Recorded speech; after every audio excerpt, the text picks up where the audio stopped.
Bonjour à tous et bienvenue dans cette vidéo numéro 8, créer un réseau ferroviaire, respectivement mon réseau ferroviaire sur la pose des voies. Et oui, j'ai essayé de reprendre un petit peu de temps pour faire quelques vidéos. J'ai consacré pas mal de temps à faire de l'avance sur mon réseau personnel et du coup j'aurai quelques sujets à vous présenter sur l'avancement et divers points. Mais avant d'aller plus loin, j'avais jugé nécessaire de faire quelque chose sur la pose des voies, puisque dans la vidéo précédente, la vidéo numéro 7, on a parlé de pose de voie aiguillage et toute la problématique, en fin de compte, de la réalimentation du cœur d'aiguillage. Donc, je pense dans la suite logique, il fallait quelque chose sur la pose de voie au niveau simple. Donc, comment on peut mettre une voie ou comment je le fais. Pour mon cas, la voie HOM PECO code 75, mais ça peut s'adapter pour d'autres échelles. Dans cette vidéo, on aura comme d'habitude une petite introduction, ensuite on va parler un petit peu outillage pratique.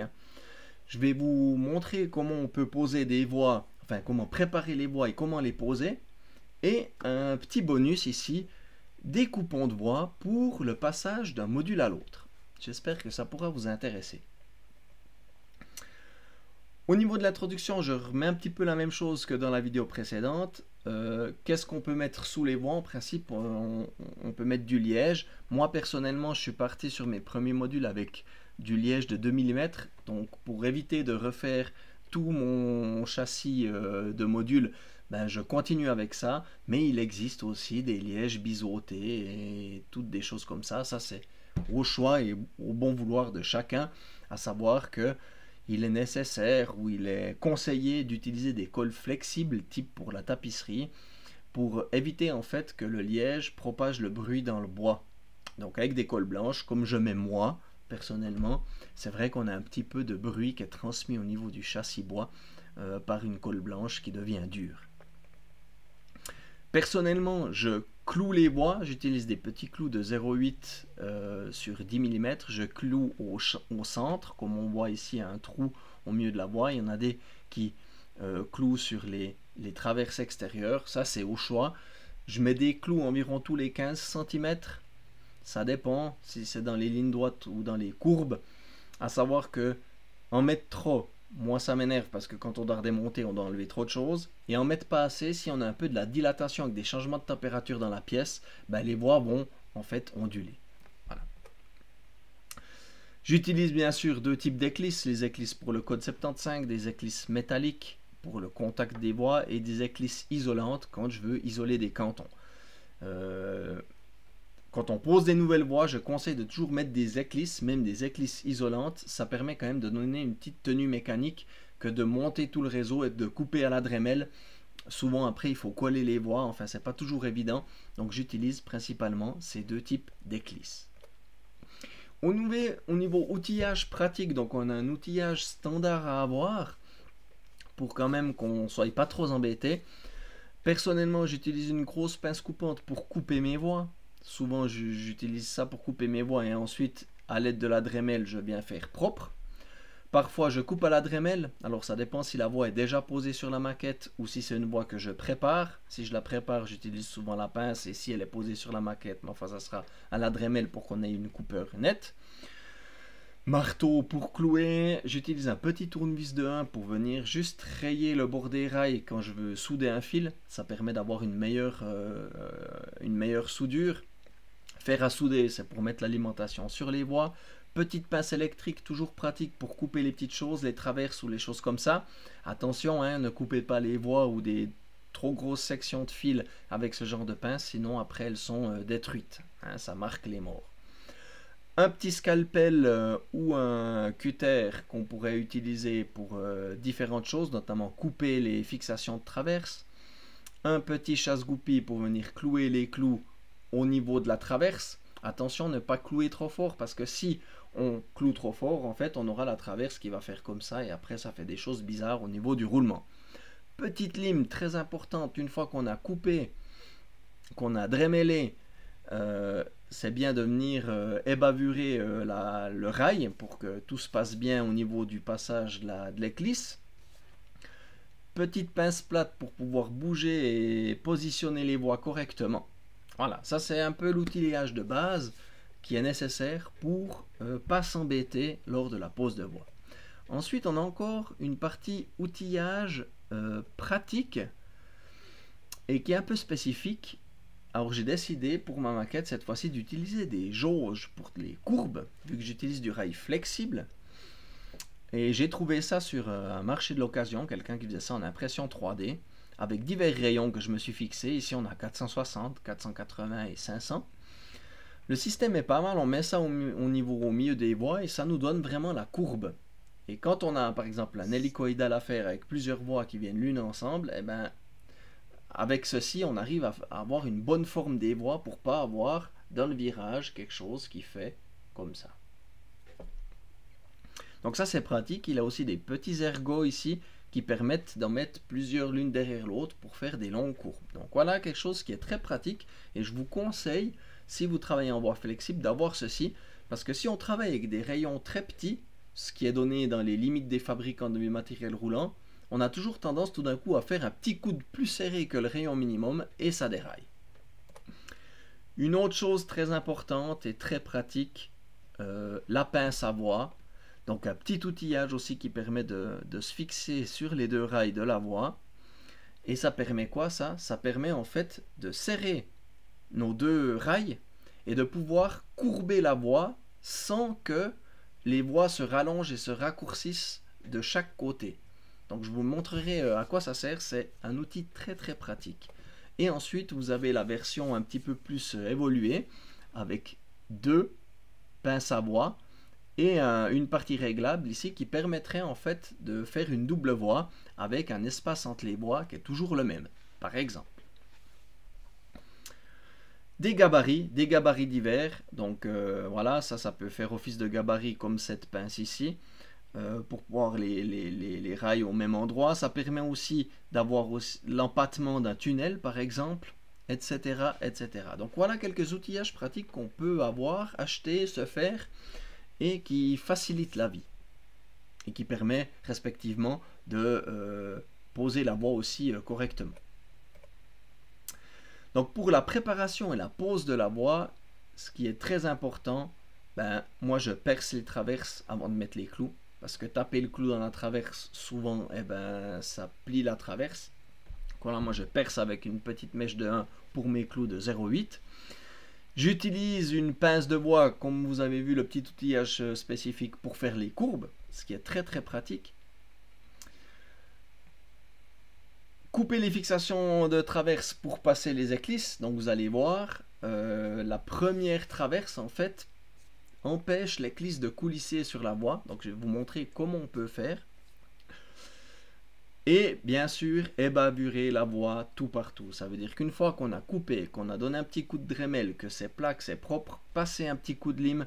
Ici dessous, il y a toujours une bavure. C'est ça souvent qui empêche l'éclisse de coulisser. Ici, il y a des petites bavures. Même chose, ça empêche l'éclisse de coulisser. Je rabote souvent aussi un petit coup le coin ici pour que ça donne un petit angle pour que l'éclisse rentre plus facilement. Et ensuite ici, un petit coup de lime sur tout le pourtour. Ça, c'est principalement pour les trains. Si on laisse une bavure ici, le matériel roulant, quand il va passer dessus, ça va faire tata tata. Et les bavures, en fait, vont taper à chaque fois dans les essieux des trains. Voilà un petit peu pour les petits points. Du coup, maintenant, je vais vous démontrer avec ma deuxième webcam un petit peu comment on peut travailler avec des voies. Je vais déplacer mon micro. Voilà, j'espère qu'on m'entendra toujours bien, comme ceci. Alors, du coup, ici, j'ai une voie et j'ai préparé simplement un petit bout de voie qui simule une maquette avec une voie qui est déjà posée. Et j'aimerais ici venir mettre un petit coupon de voie supplémentaire. C'est simplement un reste qui a déjà été coupé. Alors je l'ai simplement marqué ici avec un feutre indélébile, qu'on voit ici. Et ce que je vais venir faire ici, c'est avec ma pince coupante, venir déjà assez près de ma marque et simplement couper. Donc, c'est vraiment pas très net. Difficile de vous montrer ça, mais voilà, la coupure de la pince en biseau est pas très nette. Donc ce que je fais maintenant, je vais prendre ici ma Dremel et venir simplement faire plat à la bonne hauteur mes deux rails.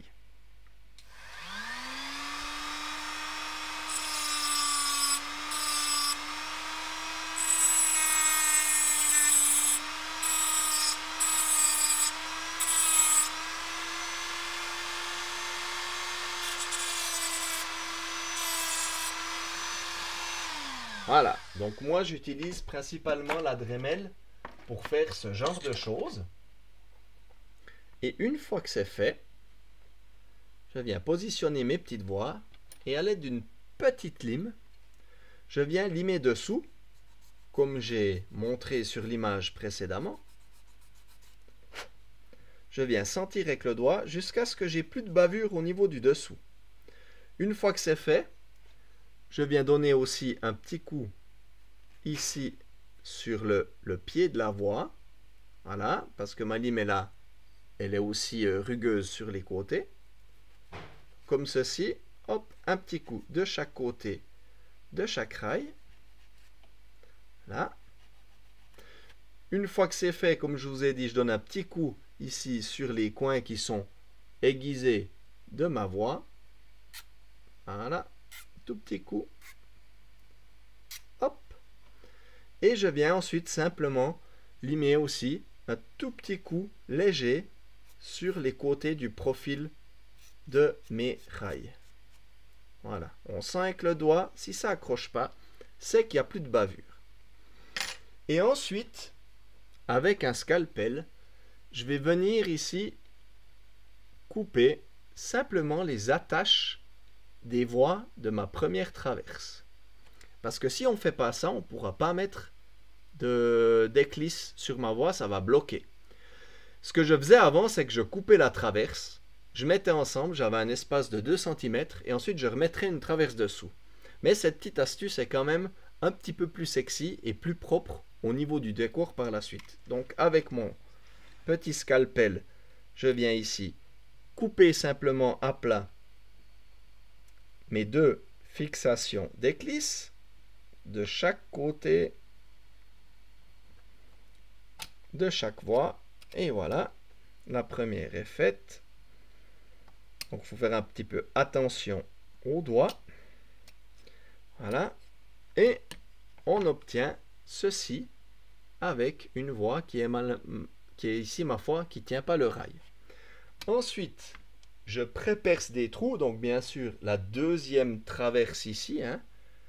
La première ne tenant plus le rail. Donc par exemple ici, hop, et une deuxième plus loin. Voilà. Percer deux petits trous. Ici, j'ai deux éclisses. Je vais mettre une de chaque pour la démonstration. Donc une éclisse métallique pour le contact. Et une éclisse ici isolante. Donc elles sont comme ça, elles sont moulées. On enlève les petits tenues en plastique. Comme ceci. Et maintenant, je peux enfiler mon éclisse. Et vous allez voir, elle va passer ici sous la voie puisqu'on a coupé notre petite fixation de traverse. Et ensuite, tout simplement,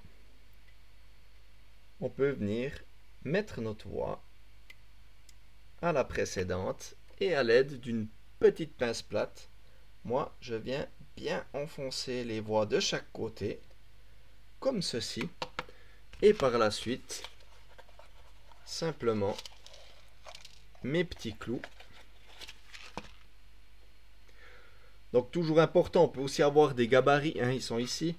Voilà un petit peu l'allure de mes gabarits, je vous disais qu'on peut les mettre sur les voies. Je vous remontrerai après sur une voie courbe, je peux les emboîter. Il en existe des droits aussi si vous le souhaitez, ou on peut très bien mettre une latte aussi sur les éclisses. Mais moi ce que je fais, c'est toujours à l'œil, bien regarder que c'est droit, qu'il n'y a pas d'escalier. C'est très important, dès qu'il y a un escalier, qu'est-ce que ça va faire? Des à-coups sur le matériel roulant avec des potentiels risques de déraillement. Voilà, mes petits clous, je tape pas sur les voix. J'ai un petit chasse-goupille ici pour venir finir. Voilà, la dernière partie de mon petit clou sans presser trop fort au niveau de ma traverse. Et pour finir, je viens bien appuyer mes voix l'une contre l'autre et ma voix est posée. Donc voilà comment je pose moi les voix au niveau de ma maquette en coupant avec cette petite astuce de couper la première traverse, qu'elle soit plus après le rail, et comme ça au niveau de ma rail ici j'ai pas d'espace en fait, il me manque pas une traverse et je suis quitte de la recoller par la suite. Au niveau de l'outillage, juste pour vous montrer un petit peu, donc vous avez vu ce que j'ai utilisé.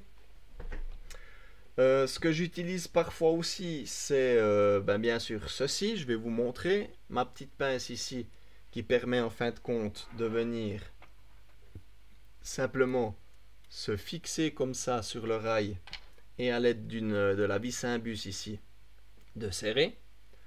Ça, je vous montrerai juste dans quelques minutes. Et cet élément ici qui comprend deux pinces de voix qu'on peut ici aisément aussi régler avec la petite pièce qui est derrière, voilà, comme ceci, et qu'on peut en fait choisir l'écartement des voix.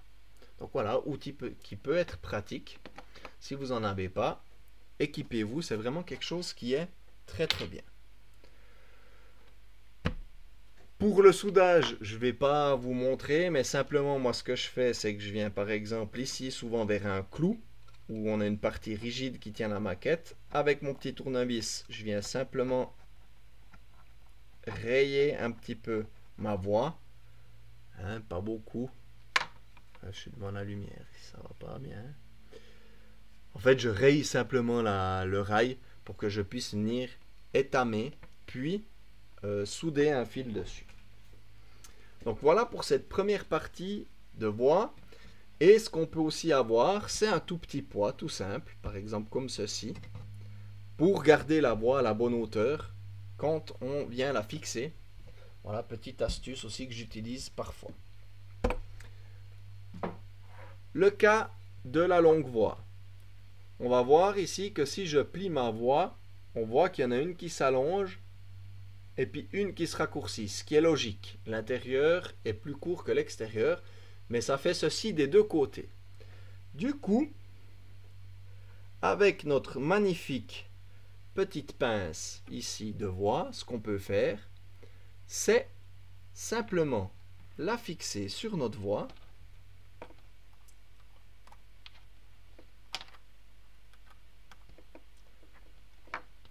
Voilà, on veut serrer assez. Voilà, donc ici elle est fixée sur ma voix. Et maintenant, je peux ici faire ma voix courbe, comme je le souhaite. Et la longueur ici ne change pas, elle change que de ce côté. Donc ça c'est très pratique quand on va poser une voix sur notre maquette. On n'a que d'un côté qu'on devra couper et ajuster. Et ensuite, avec mes petits gabarits, je les pose ici comme ceci sur ma voix. Et je peux aisément ici faire ma courbe garantie à 500 mm. Il y a même ici les petits trous pour pouvoir par exemple mettre les vis ou les clous. Donc, on se positionne, on cloue au fur et à mesure, clac, clac, clac. Puis quand on arrive à la fin, on a directement ici la longueur à laquelle on pourra marquer notre voix et où on devra la couper. Donc là, on peut couper notre voix, la faire propre, et quand on va la poser avec notre gabarit de rayon, pas de problème, tout est en ordre. Et ensuite, quand on va mettre la prochaine voix, on met le gabarit au milieu de la voix et on a les voix qui ont le bon rayon et ça rend les choses très très propres.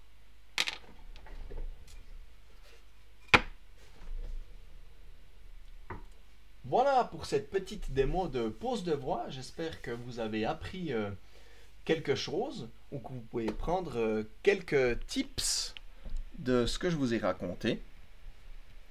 Mais pensez à ce petit outillage spécifique, c'est vraiment quelque chose de très très pratique. Maintenant, on va passer à la suite qui est les coupons de voix. Comme je suis en maquette modulaire, c'est toujours la grande discussion, mais comment on passe d'un module à l'autre? Alors bien sûr, on pose les voix, on peut couper à la Dremel, mais on a toujours la problématique que justement ces petites fixations de voix qu'on a ici de traverse sur le rail, dès qu'on accroche un habit ou qu'on pose mal le module, ça se décroche.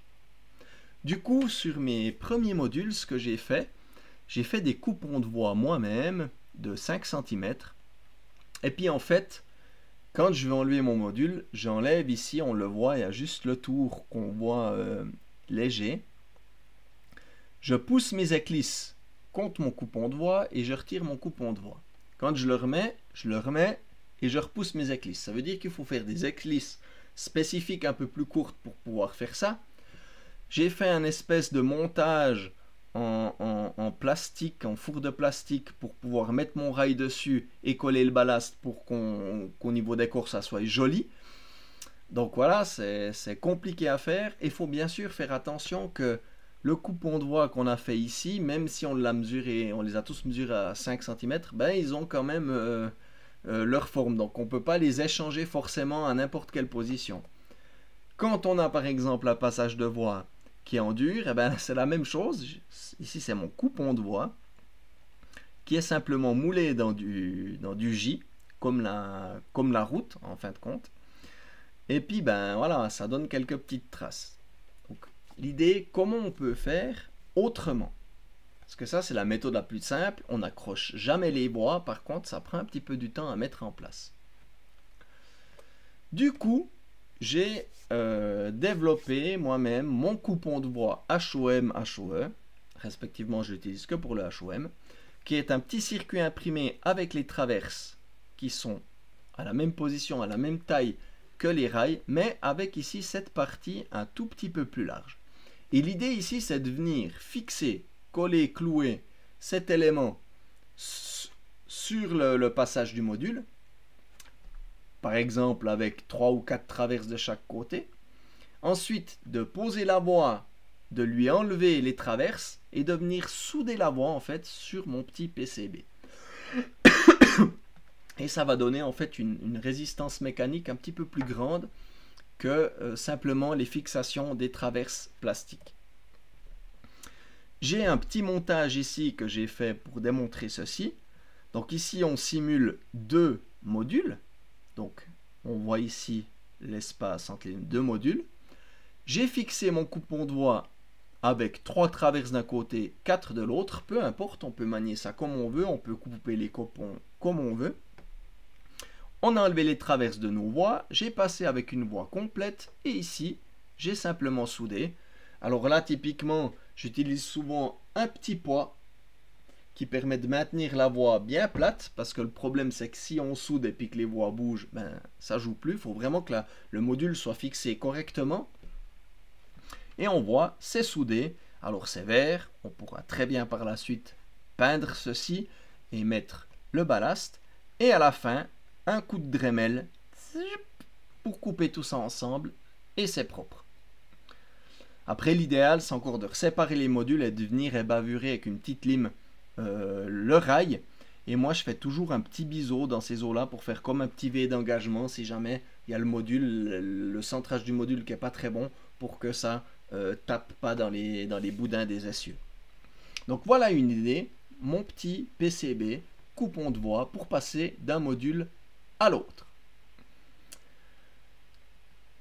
Du coup ici je vais vous montrer une petite vidéo. Malheureusement elle n'est pas d'une qualité extrême. C'était pas facile d'essayer de vous montrer comment je soude ce coupon de voix.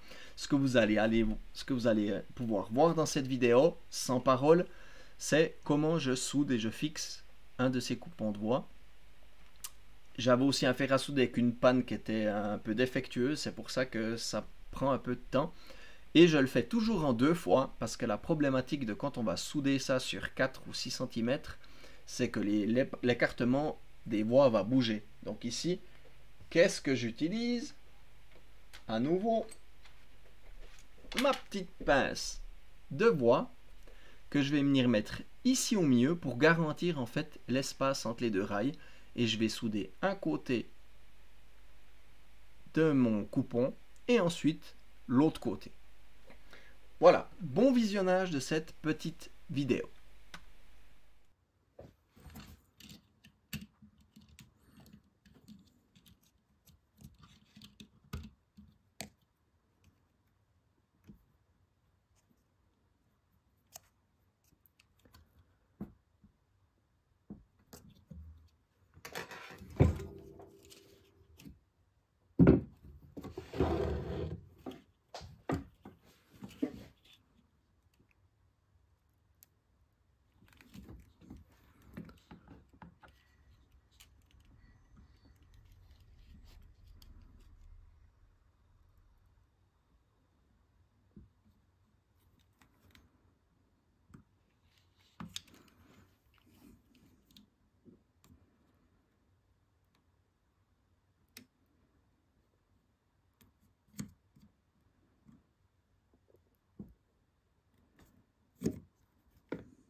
Voilà, j'espère que vous avez pu voir comment je fixe mes coupons de voix.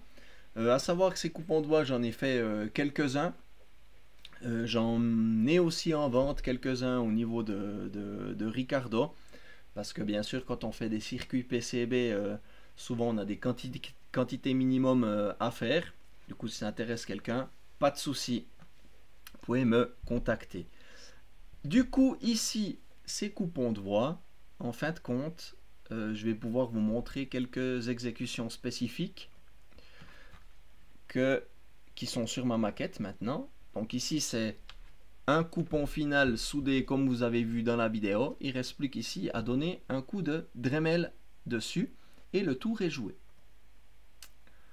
Vous avez ici une gare avec un petit peu plus de voix, donc vous pouvez aussi voir les premiers essais de mes coupons de voix qui étaient simplement des cartes VeroBoard.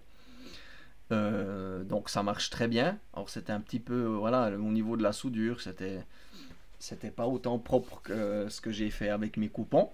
Mais voilà, ça peut donner des idées avec une simple carte Vero de la même épaisseur que les traverses, ça peut fonctionner aussi. Et maintenant ici, qu'est-ce qu'on fait quand on a un coupon de voix en courbe? Ça, c'est la grande question. Alors ça, c'est un cas qui est sur ma maquette que je dois refaire. Donc, j'ai mis mon coupon de voix. L'épaisseur, en fait, de la partie à souder peut en fait, contenir la courbe d'une voix. Alors, pas du rayon de 300, mais dans les rayons de 400, 500, ça va fonctionner. Donc ici, j'ai mis mon coupon de voix et ensuite, j'ai coupé. Et quand on coupe la voix comme ceci, qu'est-ce qu'on a comme problématique? C'est qu'en fait, on aura des pointes ici.